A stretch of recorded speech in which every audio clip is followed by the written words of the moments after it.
নমস্কার, আপনারা দেখছেন ওঙ্কার বাংলা। আপনাদের সঙ্গে রয়েছি আমি সৌমি। নজর রাখবো গুরুত্বপূর্ণ খবরের দিকে। যে খবরের দিকে নজর রাখবো, একদিন ধরে নিখোঁজ থাকার পর বাড়ির অদূরে জঙ্গল থেকে উদ্ধার হলো 6 বছরের শিশুর মৃতদেহ। ঘটনাটি ঘটেছে আসানসোল দক্ষিণ থানার অন্তর্গত 54 নম্বর ওয়ার্ডের তুরিপাড়া এলাকায়। শিশুর বাবা পেশায় রাজমিস্ত্রি ছোটু রোজু বলেন, শনিবার সকাল থেকে তার ছেলে নিখোঁজ ছিল। পেশায় রাজমিস্ত্রি ছোটু রুজ তিনি বলেন, তিনি ও তার স্ত্রী পূর্ণিমা রুজ, যিনি পরিচারিকার কাজ করেন, তারা দুজনেই কর্মসূত্রে বাইরে ছিলেন। বাড়ি এসে দেখেন ছেলে নেই। চারিদিকে খোঁজ খবর করার পর তারা থানার দ্বারস্থ হন। শনিবার রাতে জঙ্গল থেকে মৃতদেহ উদ্ধার হয় এবং এক রাতের অকাল মৃত্যুতে গোটা এলাকায় নেমে এসেছে শোকের ছায়া।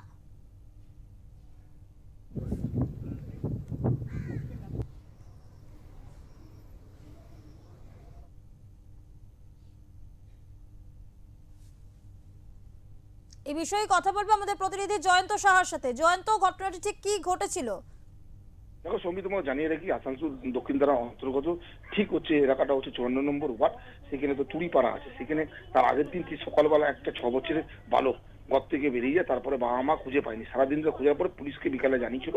তারপর পুলিশ এসে খুঁজেছিল, পায়নি। কিন্তু আজ ঠিক সকাল 9টা নাগাদ স্থানীয় ওরা ওই এলাকার ঠিক পুকুরের সামনে গেলে, পুকুরে একটা ঠিক চড়াইয়ের উপর জঙ্গলের মধ্যে বডি পড়ে থাকতে দেখে পরে সঙ্গে সঙ্গে খবরদার সব স্থানীয় নেতা থেকে শুরু করে পুলিশকে ঘটনাস্থলে পুলিশ পৌঁছেছে এবং ঘটনাস্থলকে পুরো ঘিরে দেওয়া হয়েছে। বাচ্চাকে উদ্ধার করে আসানসোল জেলা হাসপাতালে ময়না তদন্ত করতে নিয়ে যাওয়া হয়েছে। ঘরে পরিবারের লোকের যেটা বক্তব্য, যে বাচ্চাটা যখন পড়েছিল তার মুখে কিন্তু বালি ছিল। বালি আসলো কি হবে সেটা নিয়ে রহস্য ঘনীভূত রয়েছে। পুলিশ কিন্তু তদন্ত করছে। পুলিশ বলছে বিষয়টা তদন্ত করে দেখবো, ময়না তদন্ত পরে সঠিক জানতে পারা যাবে একে হত্যা করা হয়েছে কিনা, না এমনি কোনো বিষাক্ত প্রক্রিয়া কি মারা গেছে কিনা। কিন্তু যেটা আমরা স্থানীয়রা জানাচ্ছে, এলাকাতে এমন কোনো বাবা মার সঙ্গে কারো শত্রুতাও ছিল না। বাচ্চা ছোট ছেলে, 6 থেকে 7 বছর বয়স, তার সঙ্গে কোনো শত্রুতাও নেই। এরকম ঘটনা ঘটলো কেন, এটা নিয়ে কিন্তু এলাকা চাঞ্চল্য হয়েছে। ঘটনাস্থলে বিজেপির লোকাল নেতৃত্ব পৌঁছেছিলেন, ওনাও এই বিষয়টা খতিয়ে দেখছেন।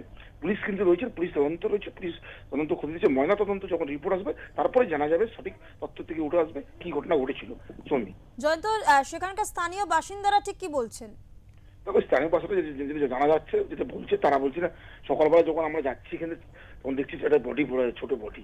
সেই বডিটাকে দেখে চিনতে পারি যে স্থানীয় লোকাল ছিলেন। কালকে সেই ঘর থেকে বেরিয়ে গেছে, তো আজকে এখানে আসলো কি হবে বডিটা। ঠিক বাড়ির থেকে সামনেই, বেশি দূর না, 100 থেকে 150 মিটার দূরেই বডিটা পড়েছিল জঙ্গলের মধ্যে। সেটা দেখে কিন্তু সঙ্গে সঙ্গে খবর দিয়েছে পুলিশকে, লোকাল নেতৃত্ব থেকে খবর দিয়েছে, বাবা মাকে ডাকা হয়েছে। তারপর তো পুলিশ এসে বডি উদ্ধার করেছে, নিয়ে গেছে হসপিটাল, ময়নাতদন্ত চলছে। কিন্তু বিষয়টা হচ্ছে যে বডিটা আসলো কিভাবে এখানে। ছেলেটা তার আগের দিন কিন্তু স্থানীয়রা বা ঘরের লোকরা ওই এলাকাটা খুঁজেছিল, তখন কিন্তু বডি দেখেনি সেখানে, মানে ছেলেটাকে দেখতে পাওয়া যায়নি। কিন্তু হঠাৎ বডিটা আসলো কি হবে সেটা কিন্তু তদন্ত করে দেখা হচ্ছে পুলিশ পক্ষ থেকে। যেটা সত্যি খবর থেকে জানতে পারা যাচ্ছে, ছেলেটা পরিবারের কিন্তু কারোর সঙ্গে কোনো পাড়াতে কারো বিবাদও নেই, কোনো ঝামেলাও নেই। কিন্তু এরকম ঘটনা ঘটলো কিনা, এটা মার্ডার না অন্য কোনো ঘটনা, এটা কিন্তু পুলিশ তদন্ত করেই জানতে পারা যাবে। সৌমি, একেবারে ধন্যবাদ জয়ন্ত তোমাকে। শনিবার থেকে নিখোঁজ ছিল 6 বছরের এক বালক এবং তারপরই রবিবার জঙ্গল থেকে উদ্ধার হলো তার মৃতদেহ। ইতিমধ্যেই সেই মৃতদেহ ময়না তদন্তের জন্য পাঠানো হয়েছে। ময়না তদন্তের রিপোর্ট এলেই পরিষ্কার হবে এটা খুন নাকি কোনো এর পেছনে তদন্ত রয়েছে। আমি ঘরে ঘুমাইছিলাম, আমার ছোট ছেলেটা ঘরে দিয়েছিল। আমার আমার ছেলেকে জিজ্ঞেস করলাম, আমার ছোট ছেলেকে, আমার ছেলে রেল দিকে দেখালো যে আমার ছেলে, বড় ছেলেটা আমার রেল দিয়ে গিয়েছিলো। তো আমরা খোঁজাখুঁজি করেছিলাম, আমার পাওয়া যায় না। ঠিক আছে, আমরা বিকেলে থানায় ডায়েরি করলাম। আমাদের পাড়ার লোক বলে 24 ঘন্টার আগে কেস নেবে না। তাই জন্য আমরা থানা বিকেল দিয়ে গেলাম।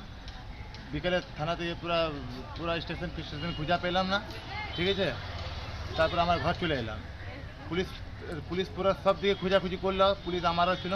রাত 3টে তক আমরা খোঁজাখুঁজি করে যে ছেলে পাওয়া যায় না।